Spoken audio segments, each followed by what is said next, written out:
मी आकाश दडस आपल्या सगळ्यांचं स्वागत करतो महासंवाद मराठीमध्ये. खरं तर एमपीसीचा निकाल लागला आणि आमच्या टाकेवाडी गावची कन्या रेश्मा ज्योतिराम दडस ही राज्यात पहिली आली PSIच्या परीक्षेमध्ये. त्यांची आज आपण त्यांच्या कुटुंबाची आणि रेश्मांची विशेष मुलाखत घेणार आहे. त्यांचा संघर्ष काय होता, काय होते आणि कशा पद्धतीने त्यांनी अभ्यास करून हे सगळं यश मिळवलेलं आहे. तरी आपण सगळ्यांनी ही संपूर्ण मुलाखत पाहावी. माझं नाव रेश्मा ज्योतिराम दडस. मी टाकेवाडी या गावातून बिलॉंग करते. आज 2024 मध्ये पार पडलेली पोलीस उपनिरीक्षक या परीक्षेमध्ये मी महाराष्ट्रामधून मुलींमधून राज्यात पहिली आली आहे. तुमच्या प्रवासाबद्दल काय सांगाल? तुमचं बालपणी शिक्षण कुठं झालं, त्यानंतर कुठे शिकला? मी एक 3 ते 4 वर्षापर्यंत याच गावात वाढली होती. अंगणवाडी वगैरे या गावामध्ये जात होती. त्यानंतर 2004 साली माझ्या वडिलांनी स्थलांतर केलं आणि आम्ही सातारा येथे गेलो. माझं पूर्ण बालपण आणि उच्च माध्यमिक पदवीपर्यंतचं शिक्षण तिकडेच झालं आणि सध्या आम्ही माझ्या भावाचं सिलेक्शन झाल्यानंतर आम्ही या गावात पुन्हा आलो. तुमचे वडील काय करतात? तुमचं कुटुंब काय करतं? माझे वडील शेती करतात. सध्या आई वडील दोघेही शेती करतात. आई वडिलांना मदत करू लागते. ही प्रेरणा तुम्हाला कुठून भेटते? तुमचे बंधू ज्यावेळेस क्लास 1 अधिकारी झाले, ती स्टोरी काय होती? काय सांगाल? माझे भाऊ ज्यावेळेस सिलेक्ट झाले ते ज्यावेळेस प्रिपरेशन करत होते तेव्हापासून त्यांनी मला गाईड केलं की आपल्याला या क्षेत्रात यायचंय. मग त्यांच्या हट्टाच्या पोटी मी हा क्षेत्र निवडला आणि मी ते पूर्णही केलं. तुमच्या भावाबद्दल काय सांगाल? ते कोणत्या पदावरती आहेत? तो 2023च्या उद्योग निरीक्षक परीक्षेमध्ये तोही राज्यात पहिला आला होता. आणि तुमच्याबद्दल काय? तुम्ही पण राज्यात पहिला आलाय.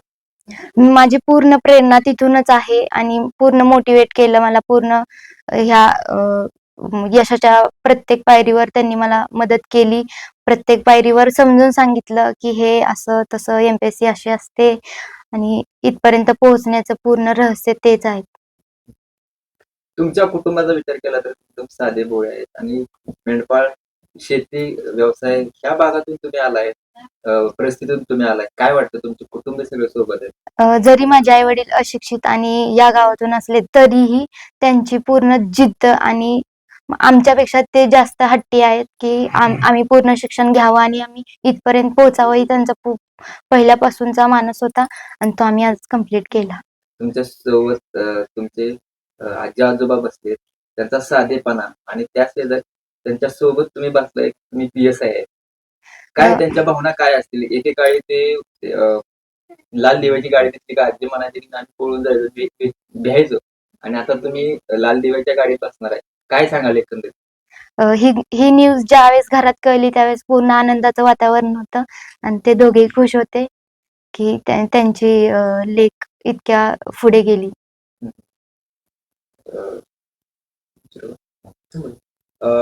खरं तर तुमच्या दादांची पण आपण अगोदर 2 वर्षापूर्वी मुलाखत घेतलेली. तुमच्या वडिलांनी काही दिवस मुंबईत हो. किंवा सातारा रोडच्या तिथं तुम्ही ज्यावेळेस पाटकळ माथ्यावर राहिला होता त्यावेळेस मोलमजुरी केली. हो. अगदी दुसऱ्या बांधावर कामाला जाणार, शेतात कामाला जाणार. अनेक वेळा तुम्हाला दोघांनाही शिक्षणासाठी पैसा कमी पडू दिला हो नाही. हो. त्यांच्या संघर्षाबद्दल काय सांगताल किंवा त्यांनी कशी मदत केली आईवडिलांची? माझे आई वडील पूर्ण कधीही कष्टाला मागे सरत नाहीत आणि ते पहिल्यापासूनच एवढे कष्टाळू आहेत की आम्ही तसंच घडत गेलो आणि आम्ही पूर्ण त्यांचं अनुकरण करून आम्ही कधीच पूर्ण कष्टाच्या जोरावरच इथपर्यंत आलोय आणि हे कष्टाचं जे हे आहे ते आम्ही त्यांच्याकडूनच शिकलोय. ताई काय सांगताल? आता MPSC म्हटलं की तुमच्या आता डोळ्यात हे अश्रू आहेत. लाखो मुलं या परीक्षेसाठी असतात आणि यात यश म्हणलं तर अगदी लाख मुलं असल्यावर हजारात 1% असं यश मानलं जातं. हे कसं तुम्हाला शक्य झालं किंवा ह्याच्यातलं सातत्य कसं होतं किंवा काय संघर्ष होता? पूर्वी 12वी ज्यावेळेस माझी 12वी कंप्लीट झाली त्यावेळेस की असं होतं की चला आपण एक पोलीस भरती देऊया. तर त्यावेळेस फर्स्ट लेखी परीक्षा होती तर मी लेखी परीक्षा ट्राय केली तर मला खूप छान स्कोर होता. मी टॉप 3 मध्ये होते. तर त्यावेळेस असं वाटलं की आपण या क्षेत्रामध्ये येऊ शकतो. मग त्यानंतर माझा भाऊ प्रिपरेशन मध्ये होता, तर त्यानं मला पूर्ण माहिती दिली आणि घरातल्यांचा पूर्ण आशीर्वाद पण होता आणि त्यांचा पूर्ण विश्वास होता की तू होणारच. मग जेव्हापासून मी स्टार्ट केलं ते एंड पर्यंत मला कधीच असं वाटलं नाही की मी ही एमपीएससी परीक्षा क्रॅक करू शकत नाही. मी फर्स्ट डे ला आली, ज्यावेळेस पुण्यात गेली, फर्स्ट डे पासून मला असं होतं की मी इथून पोस्ट घेऊन बाहेरच पडणार आहे. त्यामुळे मला कधीही निगेटिव्ह फिलिंग आली नाही, घरून कधी असं सपोर्ट नाही असं वाटलं नाही आणि मला आर्थिकही काही प्रॉब्लेम नव्हता आणि मानसिक तर घरचे सगळे सपोर्टला होतेच. तुमच्या वडिलांचं एक स्वप्न होतं की आपण अगोदर चर्चा होती की दोन्ही मुलं मला शिकवायचे, त्यासोबत मुलगा शिकला त्यासोबत मुलीलाही शिकवायचं.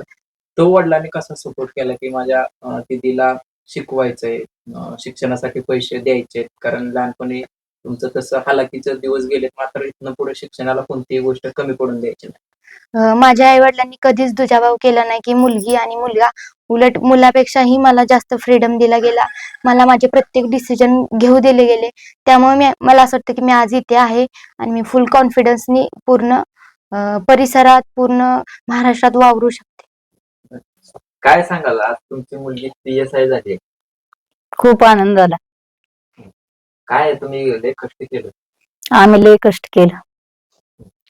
काय काय केलं? आमची अपेक्षा होती मुलांनी चांगलं शिकावं, आम्ही करतो कष्ट ही त्यांनी करू नये. आणि मुलांनी ते करून दाखवलं. करून दाखवलं. मला मुलीला सांगा, काय काय अडचणी आल्या तुमच्या डोळ्यात पाणी आलंय, हे डोळ्यात पाणी येण्यासाठी तुम्ही लय संघर्ष केला.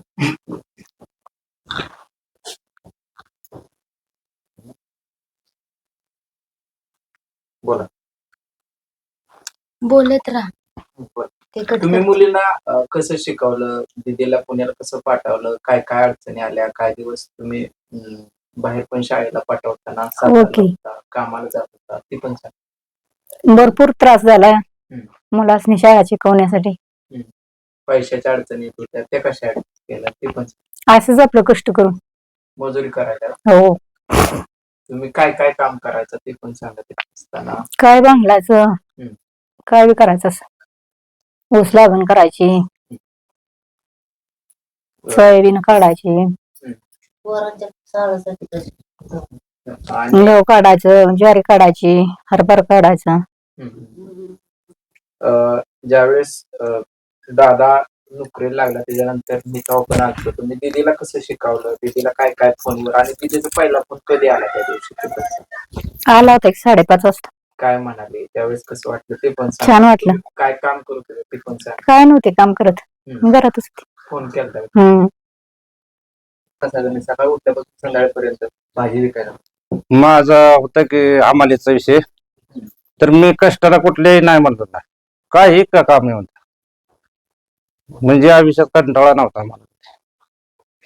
तुम्ही मुंबईला किती दिवस हमाली केले, सातारला किती दिवस? मुंबईला काढली की 10 वर्ष काढले मुंबईला. त्यावेळेस मुलं कुठे होती ती पण सांग. तेव्हा मुलं इथंच होती गावीच. नंतर तुम्ही नंतर इथून सातारला गेलो, मग इथं काय पोट भरत नव्हतं. तिकडे पाणी नव्हतं का? हा, बरं.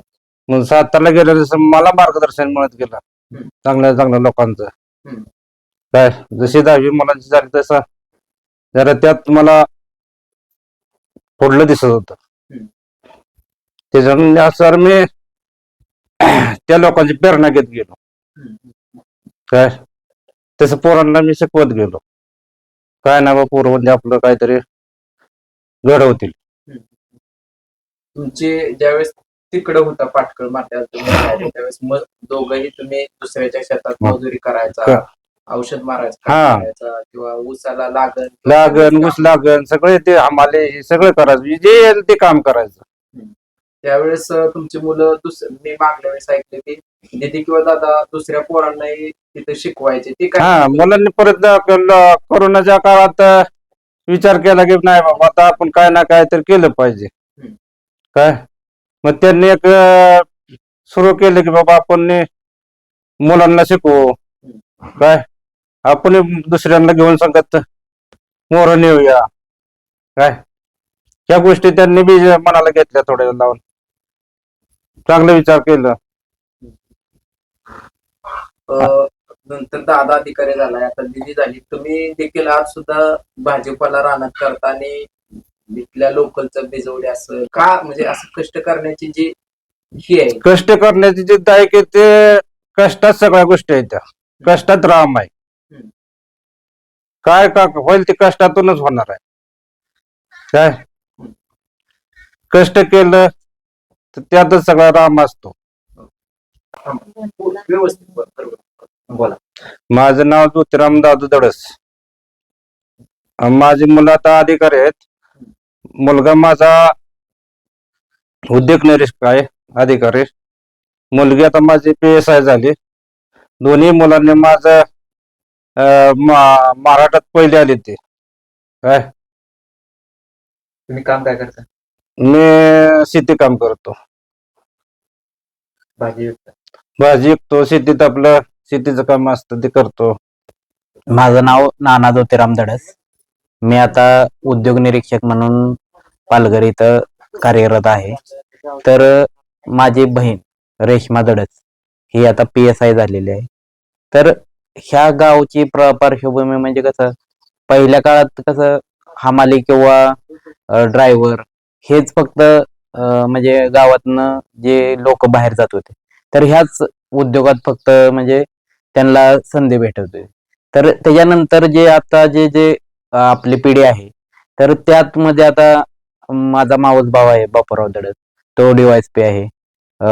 बहीण मावस बहीण आहे, ती पण मुख्य अधिकारी क्लास 1 CO आहे.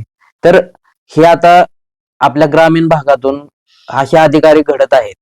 आता जर आपल्या गावातल्या मुलांनी तर आता जे जुने व्यवसाय म्हणजे संधी भेटत नव्हते, तर ह्या आता नवीन उपलब्ध झालेत. आपल्या शिक्षणाने वेगवेगळ्या संधी उपलब्ध केलेत. तर त्या संधींना ही करू शकतो आपण की संधींचा फायदा घेऊ शकतो आणि त्या संधीमध्ये आपण उतरू शकतो. आणि कष्ट केलं तर आपल्याला यश भेटणारच आहे. आणि ह्या ग्रामीण भागातून आपल्याला वेगवेगळे नवीन हिरे चमकताना दिसतील पुढच्या काळात. तर रेश्मा ही माझी लहान बहीण, लहानपणापासूनच एकदम अशी खोडकर वगैरे असे, म्हणजे एकदम लहानपणी तर म्हणजे गावाला असताना असे रस्त्याच्या गाड्या अडवणे वगैरे. परत सातारला गेल्यावर पण असं 10वी पर्यंत नाही, ते नुसते खेळतच होते, म्हणजे खेळत होते, अभ्यास करत होते. पण त्याचा जास्तीत जास्त स्वभाव असा की एकदम मुलांवर क्रिकेट खेळणार 10वी पर्यंत. म्हणजे तिला आणायला जायला लागायचं मला दररोज. कुठेतरी खेळत असणार, तिला हुडकून आणायची, मग तिला जेवाय घालायची. म्हणजे माझा तेच प्रवास, बऱ्यापैकी माझा त्याच्यातच प्रवास गेलेला आहे. म्हणजे आणि ते अभ्यासात पण हुशार होते, ऍक्टिव्हिटी मध्ये एकदम कुठलीही ऍक्टिव्हिटी असू द्या, स्पोर्टची असू द्या किंवा कुठल्या भाषण द्यायचं असेल किंवा काय असेल, शाळेत कुठलाही असू द्या प्रोग्राम, त्या प्रोग्राम मध्ये ते भाग घेणार. आणि आमचं पण एवढं काय, म्हणजे घरच्यांचं तर कसं असतंय, ते मजुरीच करत होते, त्यामुळं त्यांचा काही जास्त कंट्रोल पण, म्हणजे जास्त मुलांवर आपल्या गावाकडच्या किंवा जास्त कंट्रोल पण राहत नाही. पण तिचं तिने म्हणजे सगळ्या गोष्टी करून सुद्धा म्हणजे प्रेरणा घेऊन, आता आम्ही जेव्हापासून म्हणजे कोरोना काळात तर अशी परिस्थिती होती की मी लागायच्या आधी त्यावेळेस आम्हाला म्हणजे लय परिस्थिती हालाकीचे झाले होते. पण त्यानंतर आम्ही क्लास, त्याचीच आयडिया होती की बाबा क्लास घेऊया मुलांचा, तर त्यातनं काय थोडंसं अर्निंग झालं तर बघू. पण त्याने आम्हाला एक वेगळीच दिशा मिळाली. बेसिक क्लिअर झालं आमच्या दोघांचं पण त्याच क्लासमुळं. लहान मुलांना शिकवता शिकवता सगळ्या गोष्टी हे झाल्या. आणि MPSC पण बऱ्यापैकी गोष्टी त्याच रिलेटेड असतात, त्यामुळे आम्ही मुलांना पण एकदम चांगल्या प्रकारे घडवलं. आणि त्यातनं आमचा सुद्धा चांगला हे झाला, म्हणजे अभ्यास पण झाला आणि पोस्ट पण मिळाली.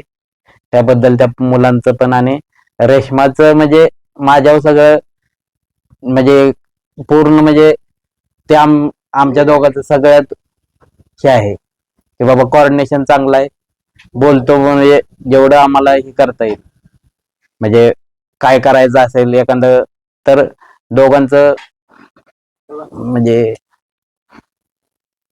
बनुभाऊ. तुम्हाला असं घरून असं म्हणजे वडिलांनी तुम्हाला प्रेरणा दिली की दबाव होता का तुमच्या मनाने? नाही नाही, आमचं आम्हीच 2017 साली बापूराव, मी जॉबलाच होतो त्यावेळेस. तर बापूराव झाल्यानंतर आम्हाला वाटलं की होऊ शकतो, मला पण वाटलं. मग मी अभ्यास चालू केला. त्यानंतर ही 12वी झाल्यानंतर मग तिला भरपूर वेळा प्रयत्न केला की अभ्यास कर वगैरे, पण ते म्हणले की बिझनेस वगैरे, तर ब्युटी पार्लरचं वगैरे पण तिने केलं होतं. त्यात पण ती चांगली सक्सेस होत आलेली. पण त्यानंतर आम्ही म्हणलं की थोडासा ट्राय कर, झालं तर बघूया, नाहीतर आपण परत तुझा तो बिझनेस कर, काही प्रॉब्लेम नाही असं. पण तिने ट्राय केला, ती सक्सेस झाली. त्यात तिचं भरपूर कष्ट आहे. पासून सातारलाच असल्यामुळे माझं पूर्ण बालपण आणि आतापर्यंत मी तिकडेच वाढली आहे. तर तिकडे असताना शाळेमध्ये असताना मी खूप चंचल होती, खूप आगाऊ होती. पूर्ण माझी शाळा, कॉलेज पूर्ण लोक मला असं आगाऊ मुलगी म्हणूनच ओळखायचे, की हट्टी आहे, खेळकर आहे, खोड्या काढते असं. आणि पूर्ण मग त्यातून खूप ऍक्टिव्ह होत गेली. पुढे येऊन मग मी क्रिकेट, रनिंगमध्ये स्पर्धेमध्ये मी खूप खेळली आहे. शिक्षक पण तिथले मला पूर्ण ग्रामीण असेल, ते म्हणजे तालुक्यांमध्ये व्हायच्या स्पर्धा तिकडे न्यायचे.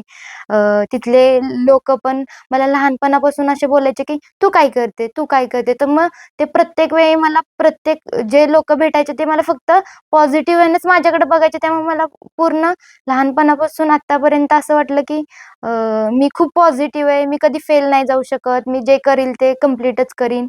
मग त्यानंतर मग मी कॉलेजच्या टाइम म्हणजे ज्यावेळेस मी 12वी झाले, त्यानंतर मग मी कॉलेजच्या सोबतच ब्युटिशियनचा क्लास केला होता, मेकअपचा क्लास केला होता. मुलांना क्लासेस घेतले, मुलांना शिकवले. त्यातून मुलं पण 4 मुलं NMMS मध्ये पास झाले.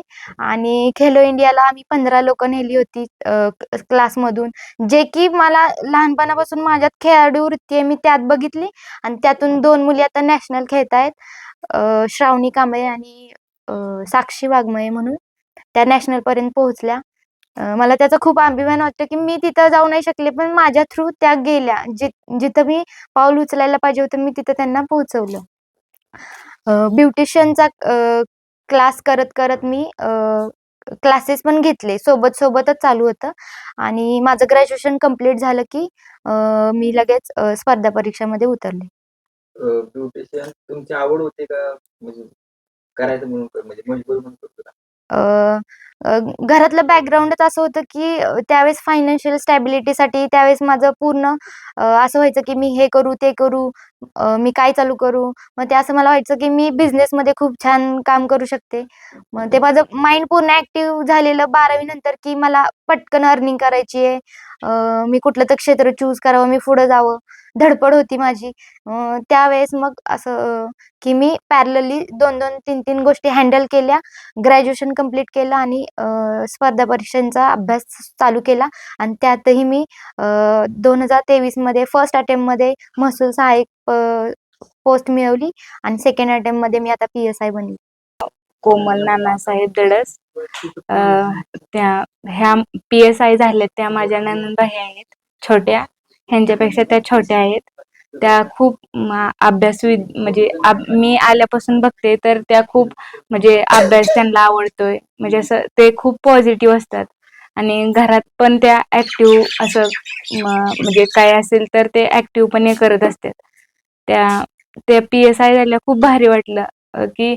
आणि आमचं लग्न होऊन 1च वर्ष झालंय, त्यामुळं कुटुंब पण खूप छान आहे, घरातली पण खूप छान आहेत, ताईंचा पण अभ्यास वगैरे ते सगळे छान आहेत. म्हणजे त्यामुळं खूप छान वाटलं. आपला भाव ही शेवट ते जगायला गेला सातारला. तिकडच हातावर पोट भरून पोरासनी शाळा शिकवली, त्याला सपोर्ट दिला, म्हणून ही पोरं या राजात पोचली. तुमच्या काळात होते काय असे? आमच्या काळात काय नव्हतं. आम्हाला पोलिसाची गाडी दिसली तर भ्यायची, दहीवडी माहित नव्हती. आता लाल दिव्यातनी फिरायला लागली.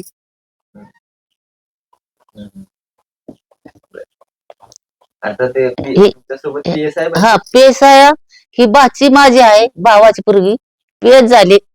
कळलं की आम्हाला आनंद झाला मोठा. आमच्या पहिलं हाल होत. पहिला काळ कसा होता, माणसं कशी? पहिला काळ लय गरिबी, मोठी घरपडी.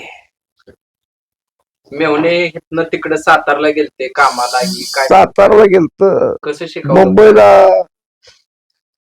4-5-10 वर्ष काढली. तिथनं पुण्याला सातारला पाटकळ मात्याला जाऊन हमाल केली. शेतीत पुन्हा बाजारपेठेला बी हमाल केली. आणि हे पोरं तिथं पुण्या शिकले. शिक्षण होऊन आता पुण्या मोर मुंबई पत्र पोचले. तुम्ही काय करता काम? हा तुम्ही काम काय करता? आम्ही काय आता आम्ही आपल्या शिंगणापूरला आहे. तुम्ही मेंढर राखता का? मेंढर आखरी 45 वर्ष. आता नाही, तुम्ही किती वर्ष मेंढर आहे? 45 वर्ष राखरी मेंढर. कुठं कुठे गेला मेंढर? मग समजा सातारा गेलती मेंढर, बारामती गेलती, वालचंद नगर. मेंढर आता मेंढर सुटलं झालं की काहीतरी 30 वर्ष झाली. आता व्हायचं आपलं निवांत असतो घरी.